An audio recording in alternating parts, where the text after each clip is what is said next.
What's up, y'all? This is Tone doing my thing real quick on the Lord's Prayer Project. I got a song on here called Hallowed Be Thy Name. So we're going to get into it a little bit.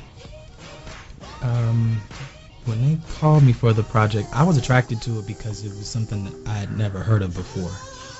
You sing it one way at a wedding, but to have it broken up into so many pieces, I had never heard of anything like that before, and I figured it was going to be a Grammy Award-winning type project because of Loris.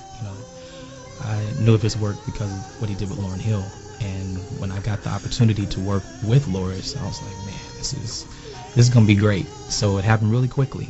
It was like one phone call, and the rest was history. The song that Loris gave me, I don't know if this is really what he really wanted me to do at first, but this is what I ended up with.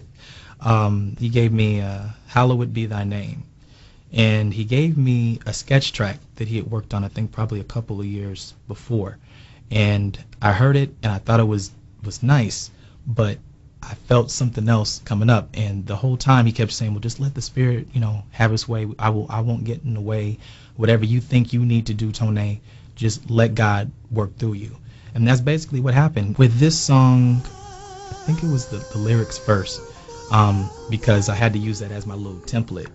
But something came, I was at the keyboard, and I just kept hearing, hallowed be thy name. Just kept hearing that. Just something real simple versus it being a big, chorus or some big opus. Something that was simple that even after the song stopped playing, you'd hear it over and over again. And that's what it does. Even after the song stops, you still hear that. And it sounds like, it's hard to describe the way. I was thinking of a flugelhorn. That was my approach with the actual hook. More of the horn and how, the vocal would interpret that. And then the kind of reverb that we used on that particular song was actually one that actually came from the 70s, the chamber kind, where you can kick the actual chamber and it would just vibrate.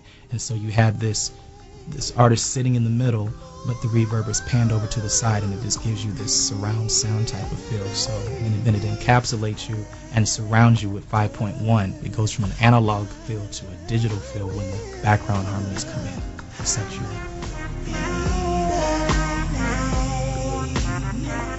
When I was thinking of Hallowed Be Thy Name, it was about becoming one of the angels.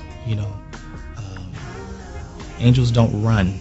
They don't do a bunch of vocal gymnastics to the point that the Father would be distracted. If it is something that is melodic in a running form, it's more like the waterfall, at the throne of God. So I pulled from, if I was actually an angel in God's presence, how would I sing to him? Because his name is holy or hallowed. It's carved out from everything else. That's from him, through him, and around him. His essence, it's not just his name is holy, but his essence is.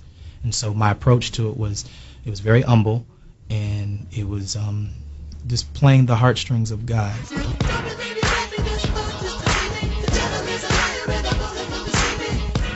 I hope that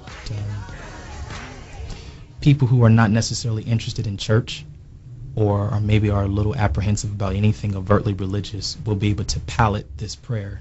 That's what I like about this. It's accessible. It's not us pushing or forcing our beliefs down anyone's throat. It's more of, let us put our cards on the table. You sort through, and whichever one of these cards of this verse fits your life for that day, let it be so. I'm sorry. I couldn't resist tambourine. All right. We're going to do the Hallowed Be Thy Name project, so I'm going to do the vocals right now, and this is at my little spot.